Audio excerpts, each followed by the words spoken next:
मैं doctor GDS Bagga, assistant professor commerce, CLC government college Dhamda, district Durg, Chhattisgarh. मैं आज के वीडियो लेक्चर में MCOM fourth sem banking practice, banking व्यवहार, यूनिट 5 अग्रिम के लिए प्रतिभूतियाँ, इस चैप्टर के तीसरे वॉल्यूम, वीडियो के ये तीसरा वॉल्यूम है, लेकर मैं आज आपके सामने आया हूँ। विषय है बंधक। सामान्य बोलचाल की भाषा में बंधक का तात्पर्य उस संपूर्ण प्रक्रिया से लिया जाता है। सामान्य बोलचाल की भाषा में बंधक का तात्पर्य उस संपूर्ण प्रक्रिया से लिया जाता है जिसमें व्यक्ति अपनी अचल संपत्ति की जमानत के आधार पर बैंक से ऋण लेता है। अचल संपत्ति को जमानत के रूप में रखता है और उस जमानत के रूप में रखी गई संपत्ति से ऋण लेता है। अचल संपत्ति का तात्पर्य है कि वो संपत्ति जिसे हम एक स्थान से दूसरे स्थान ले जा नहीं सकते, जैसे भूमि है, भवन है और कारखाने हैं, मशीन है, उनकी जमानत के आधार पर यदि हम ऋण लेते हैं तो ऐसा ऋण बंधक के नाम से जाना जाता है। जो व्यक्ति इस जमानत के आधार पर ऋण लेता है उसे बंधककर्ता के नाम से जानते हैं, और जिस बैंक से यह बंधक उत्पन्न होता है उसे बंधक ग्राही के नाम से जाना जाता है। और ऋणी तथा ऋणदाता के मध्य जिन प्रपत्रों से समझौता होता है वे प्रपत्र बंधक प्रपत्र के नाम से जाने जाते हैं। और बंधक प्रपत्र में जिस राशि का उल्लेख किया जाता है वह राशि बंधक राशि के नाम से जानी जाती है। इस तरह सरल शब्दों में कह सकते हैं कि जब व्यक्ति बैंक से अचल संपत्ति के आधार पर ऋण लेता है तो ऋण लेने की वह प्रक्रिया बंधक के नाम से जानी जाती है। अब आते हैं कि इस बंधक की महत्वपूर्ण विशेषताएं क्या हैं। बंधक की सबसे पहली महत्वपूर्ण विशेषता है स्वामित्व का हस्तांतरण नहीं।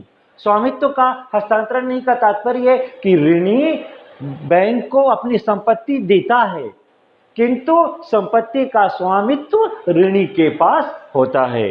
बंधक की दूसरी विशेषता है कि बंधक के तहत ऋणी जिस संपत्ति को देता है वह संपत्ति निश्चित होती है और उसके निश्चयन का आधार स्थान, दिशा, आकार के आधार पर किया जाता है। बंधक की एक विशेषता ऋणदाता को सुरक्षा है। ऋणदाता को सुरक्षा का तात्पर्य क्या है कि एक ऋणी अपनी संपत्ति ऋणदाता बैंक को इसलिए देता है ताकि बैंक को इस बात की सुरक्षा मिल सके कि मैंने जो ऋण ऋणी को दिया है वो यदि भुगतान नहीं करता तो उसकी संपत्ति को बेचकर हम वापस ले सकते हैं।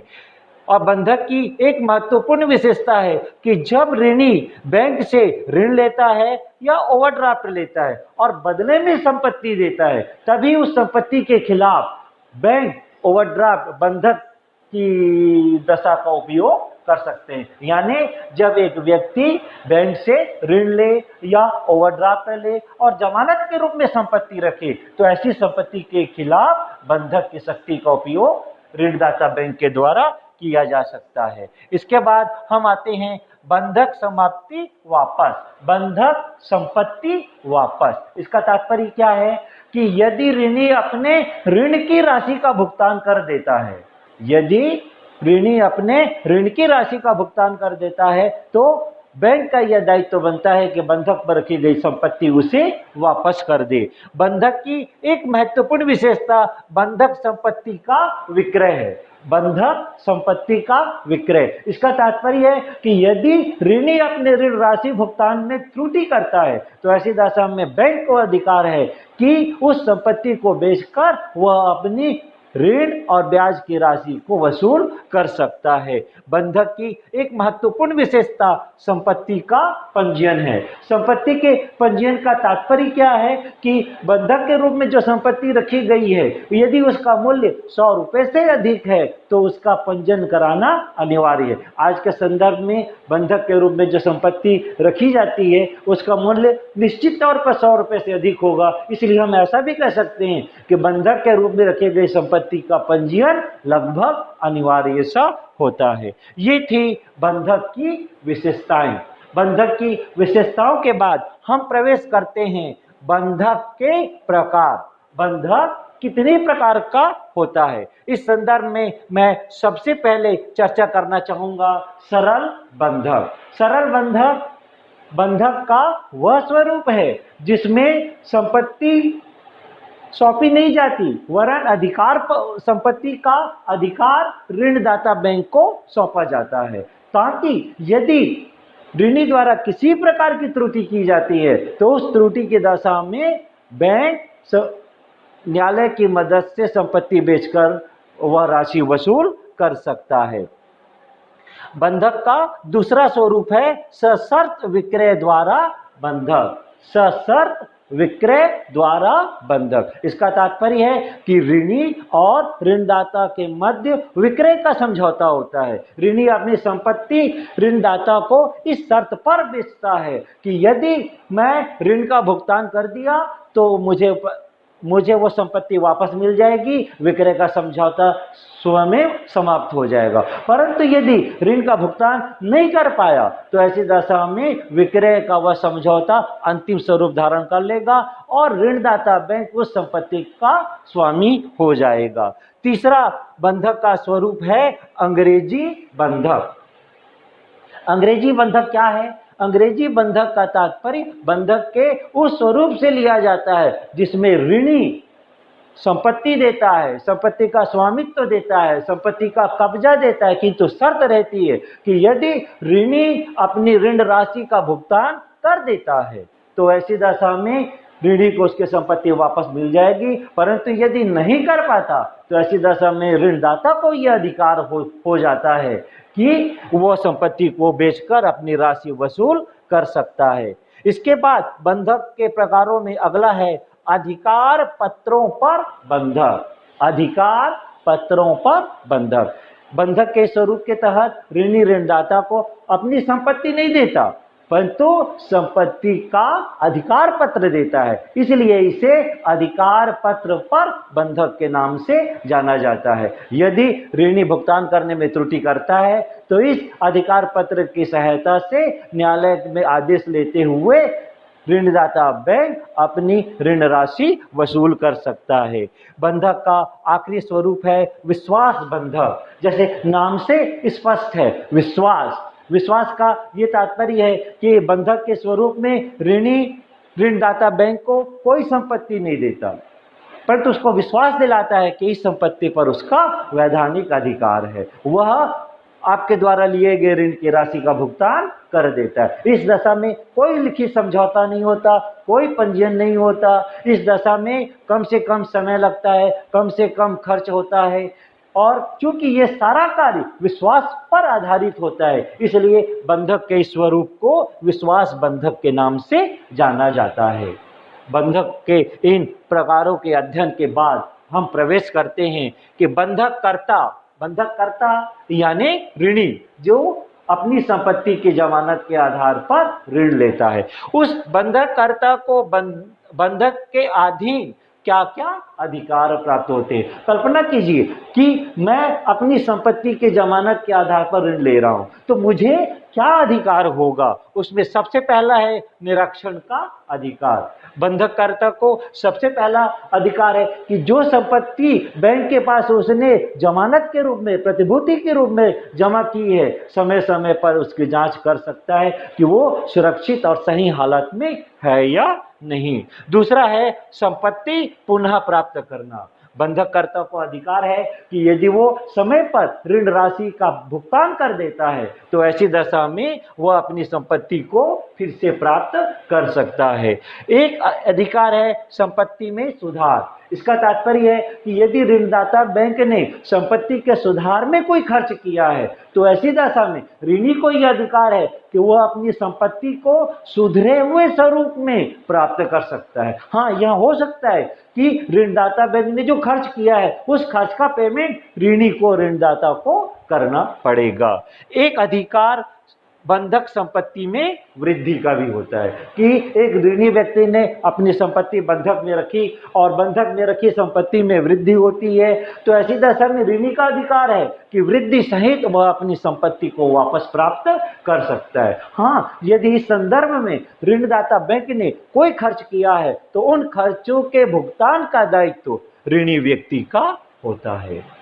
बंधककर्ता यानी ऋणी के अधिकारों के चर्चा के बाद हम प्रवेश करते हैं बंधकग्राही बैंक के अधिकार। बंधकग्राही यानी वह बैंक जो संपत्ति की जमानत के आधार पर ऋणी को ऋण की सुविधा देता है, उसे क्या अधिकार है बंधक के अधीन।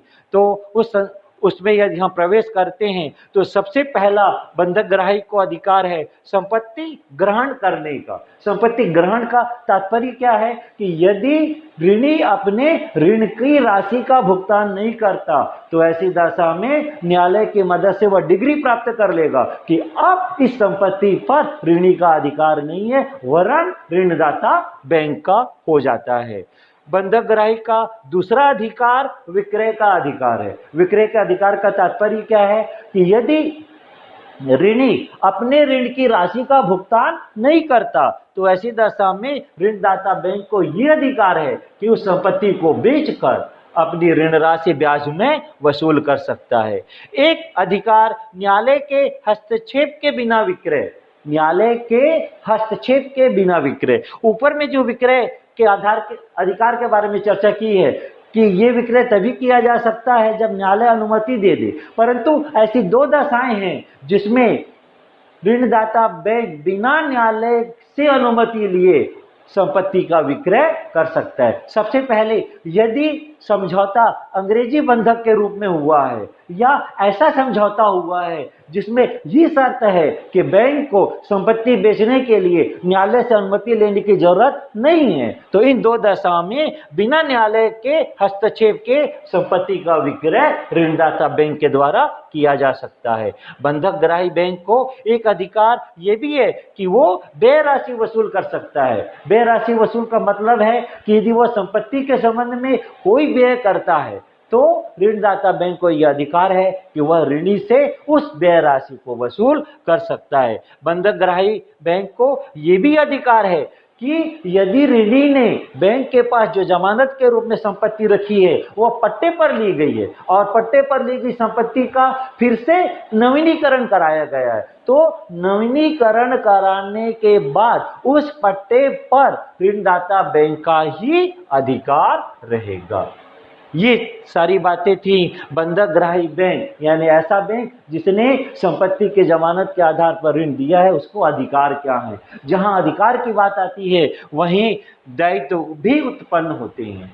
अब हम इस बात का उल्लेख करते हैं कि बंधकग्राही बैंक के कौन कौन से दायित्व हैं। इस दशा में मैं बताना चाहूँगा कि उनका सबसे पहला दायित्व है संपत्ति को सुरक्षित रखना, यानी ऋणी ने जो संपत्ति जमानत के रूप में दी है उसे सुरक्षित रखना बंधकग्राही बैंक का सबसे पहला दायित्व है। उससे यह अपेक्षा की जाती है कि एक सामान्य बुद्धि वाला व्यक्ति अपनी संपत्ति की रक्षा के लिए जो जो व्यवस्थाएं करता है वो सारी व्यवस्थाएं बंधकग्राही बैंक को करनी होगी।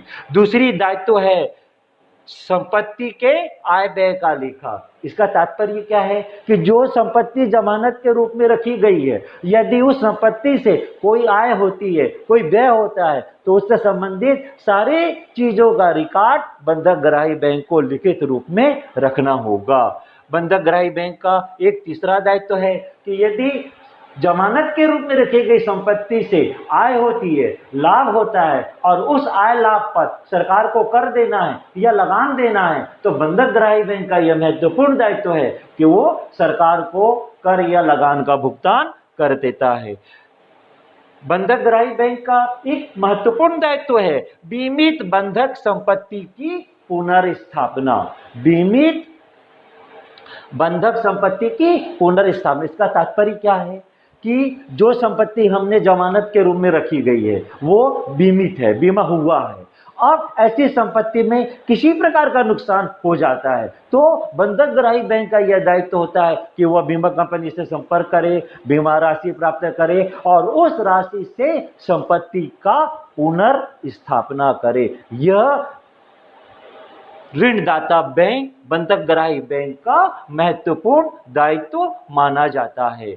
बंधकग्राही बैंक का एक महत्वपूर्ण दायित्व यह है कि यदि ऋणी व्यक्ति अपने संपत्ति की आय व्यय का ब्यौरा मांगता है तो ऋणी को आय व्यय का ब्यौरा उपलब्ध कराना भी ऋणदाता बैंक का एक महत्वपूर्ण दायित्व माना जाता है।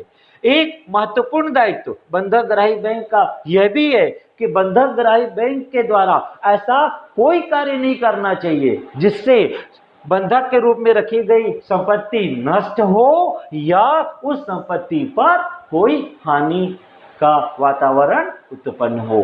ये सारे दायित्व बंधकग्राही बैंक के हैं जो बंधक के कारण उत्पन्न होते हैं। ये सारी बातें थी बंधक। अब बंधक के बाद हम बंधक के और रूप दृष्टि बंधक का अध्ययन करना चाहेंगे। तो दृष्टि बंधक बंधक का वह स्वरूप है जिसमें व्यक्ति अपनी चल संपत्ति की जमानत के आधार पर बैंक से ऋण सुविधा प्राप्त करता है। बंधक के बारे में मैंने क्या बताया? अचल संपत्ति की जमानत के आधार पर जब एक व्यक्ति बैंक से ऋण लेता है तो उसको बंधक कहते हैं, और अचल संपत्ति के स्थान पर यदि वह चल संपत्ति की जमानत के आधार पर ऋण लेता है तो ऐसा ऋण दृष्टि बंधक के नाम से जाना जाता है। दृष्टि बंधक में की सबसे पहली विशेषता है कि ये दृष्टि बंधक चल संपत्ति के प्रभार पर उत्पन्न होता है, यानी इसमें ऋणी अपनी चल संपत्ति को जमानत के रूप में देता है और ऋणदाता बैंक से ऋण की राशि वसूल करता है। तीसरा, माल का स्वामित्व एवं हस्तांतरण नहीं। दृष्टि बंधक की एक महत्वपूर्ण विशेषता है कि इसमें ऋणी ऋणदाता बैंक को ना तो माल देता है और ना माल का स्वामित्व प्रदान करता है, केवल उसे दृष्टि बंधक पत्र नामक एक समझौता पत्र देता है।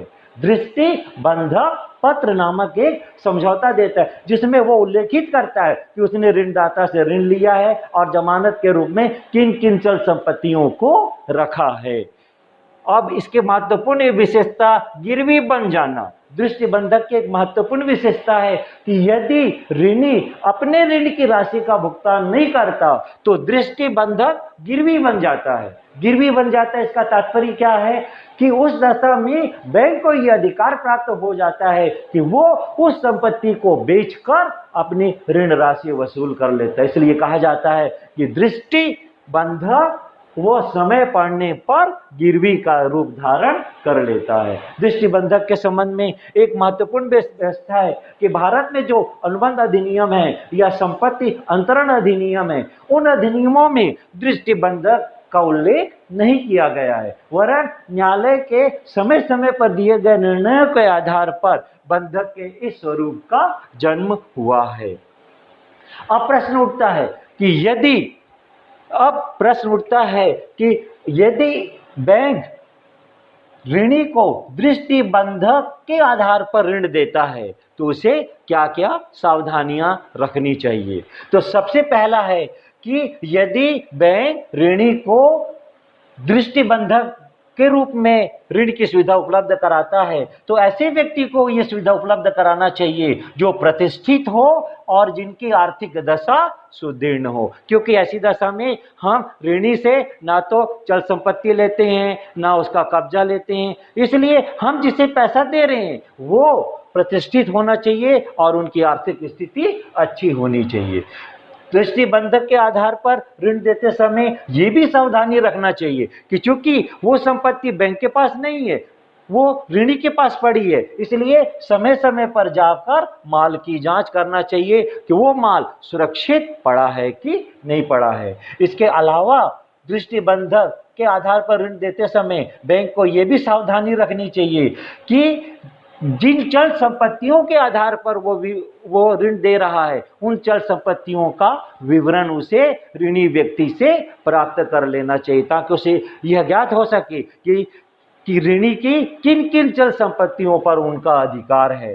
एक सावधानी पूरे मूल्य का बीमा है। पूरे मूल्य का बीमा का तात्पर्य क्या है कि जिन चल संपत्तियों के जमानत के आधार पर बैंक ऋणी को ऋण देता है, उन चल संपत्तियों के उनके पूरे मूल्य से बीमा करा लेना चाहिए, ताकि यदि किसी प्रकार का नुकसान होता है तो बीमा कंपनियों से उसकी पूर्ति कराई जा सके। एक महत्वपूर्ण मूल्य, मात्रा एवं स्वामित्व वाला बिंदु भी कहा जा सकता है। मूल्य, मात्रा एवं स्वामित्व। किस चीज का मूल्य? चल संपत्ति का मूल्य।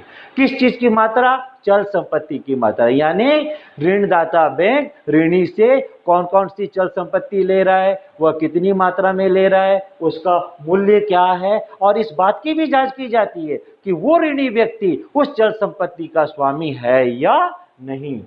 एक महत्वपूर्ण बात सार्वजनिक सूचना है। सार्वजनिक सूचना का तात्पर्य क्या है कि जो चल संपत्ति की जमानत के आधार पर ऋणदाता बैंक ऋण देता है, उस गोदाम में, जहां वो चल संपत्ति गोदाम में पड़ी है, सामने बैंक एक सूचना टांग देता है कि इस गोदाम में रखा गया माल बैंक की प्रतिभूति पर है, ताकि उस माल पर दूसरा प्रतिभूति उत्पन्न न हो सके, उस माल का विक्रय का सौदा न हो सके।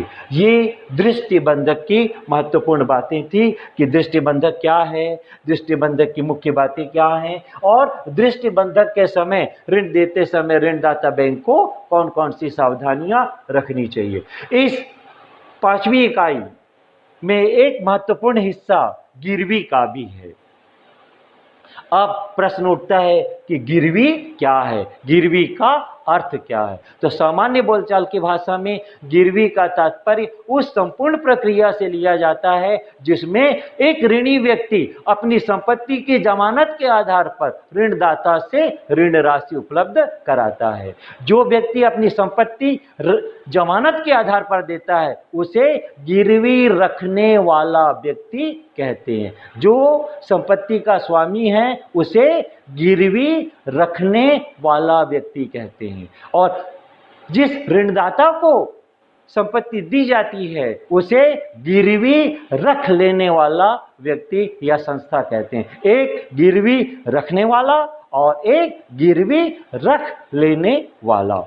अब प्रश्न उठता है कि गिरवी की विशेषताएं क्या हैं? तो गिरवी की सबसे पहली विशेषता है कि गिरवी के तहत केवल चल संपत्तियों को रखा जाता है।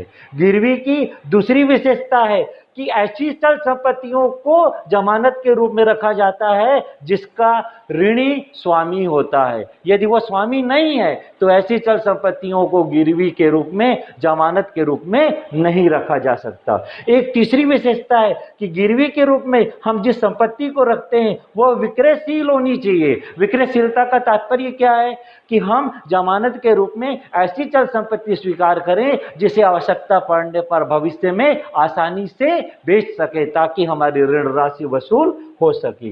गिरवी की एक महत्वपूर्ण विशेषता है कि गिरवी की दशा में ऋणी और ऋणदाता के मध्य एक अनुबंध होता है, एक लिखित अनुबंध होता है। गिरवी की महत्वपूर्ण विशेषता है कि गिरवी माल की सुपुर्दगी आबलिक हस्तांतरण। माल की सुपुर्दगी और हस्तांतरण का मतलब क्या है? यदि ऋणी अपने ऋण का भुगतान कर देता है तो ऐसी दशा में ऋणदाता का दायित्व बनता है कि वह ऋणी को उसकी संपत्ति वापस कर दे। परंतु यदि ऋणी अपने दायित्व के भुगतान में असमर्थ रहता है, भुगतान नहीं कर पाता, तो ऐसी दशा में उस संपत्ति को बेचने का अधिकार बैंक को होता है। गिरवी के संबंध में एक महत्वपूर्ण चीज सामने आती है कि आखिर कौन व्यक्ति गिरवी रख सकता है। तो इसके उत्तर में कहा जा सकता है कि वह व्यक्ति संपत्ति को गिरवी में रख सकता है जो संपत्ति का स्वामी है, या वह व्यक्ति जो संपत्ति का सहस्वामी है, या वह व्यक्ति जिसका संपत्ति पर सीमित अधिकार है, या वो व्यक्ति जिस पर संपत्ति पर केवल अधिकार है, या उसका व्यापारिक एजेंट भी गिरवी रख सकता है।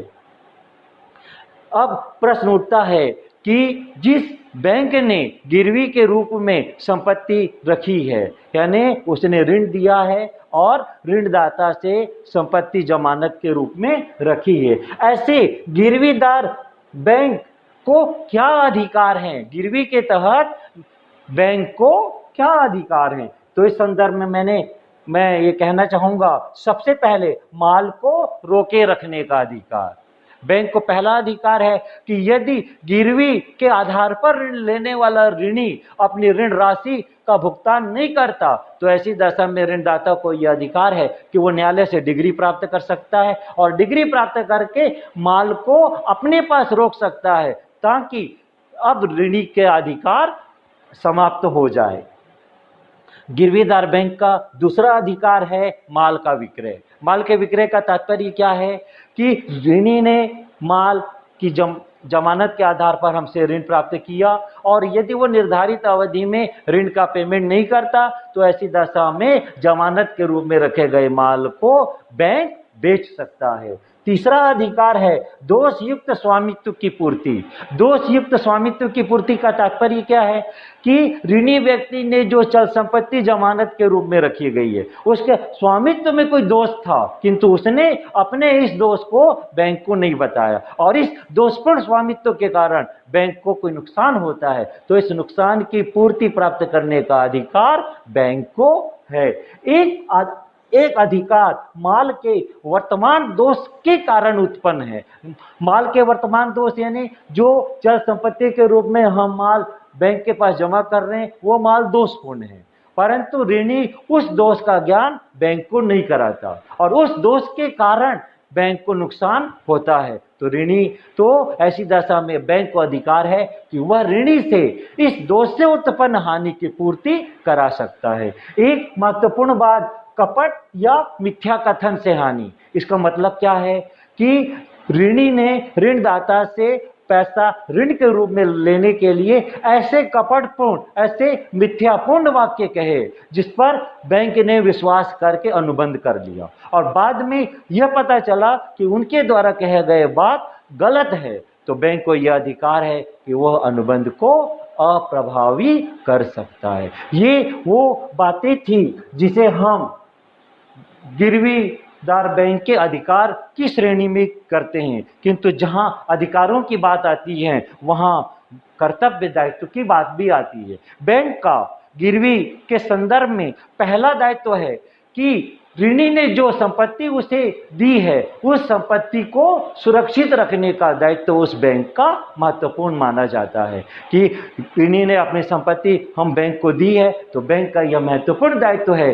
कि उस संपत्ति को वो सुरक्षित रखे। इस संदर्भ में बैंक का दूसरा महत्वपूर्ण दायित्व है कि गिरवी के संबंध में जो शर्तें बताई गई हैं, जो ऋणी और ऋणदाता के मध्य शर्तों का निर्धारण हुआ है, उन शर्तों का पालन करना भी बैंक का महत्वपूर्ण दायित्व माना जाता है। बैंक का तीसरा महत्वपूर्ण दायित्व है कि यदि ऋणी अपने ऋण का भुगतान कर देता है तो बैंक का यह दायित्व है कि जमानत के रूप में रखी गई संपत्ति उसे ससम्मान समय पर वापस कर दे। इस संदर्भ में बैंक का एक दायित्व ये भी है कि जमानत के रूप में रखी गई संपत्ति से यदि कोई आय होती है, यदि कोई लाभ होता है तो बैंक का यह महत्वपूर्ण दायित्व है कि उस लाभ या आय की राशि ऋणी के खाते में जमा कर दे। परंतु यदि ऐसा अनुबंध है कि उस आय या लाभ का उपयोग ऋण राशि के समायोजन के लिए किया जा सकता है तो बैंक को अधिकार है कि वो ऐसा कर सकता है, परंतु अनुबंध नहीं है तो ऐसी दशा में वो ऐसा नहीं कर सकता। इस तरह एमकॉम 4th सेम इकाई 5 को मैंने 3 वीडियो लेक्चर के माध्यम से पूर्ण करने का प्रयास किया है।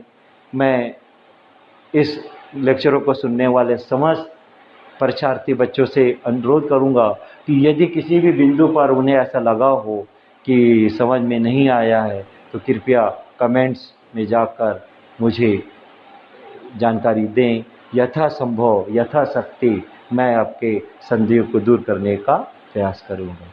धन्यवाद।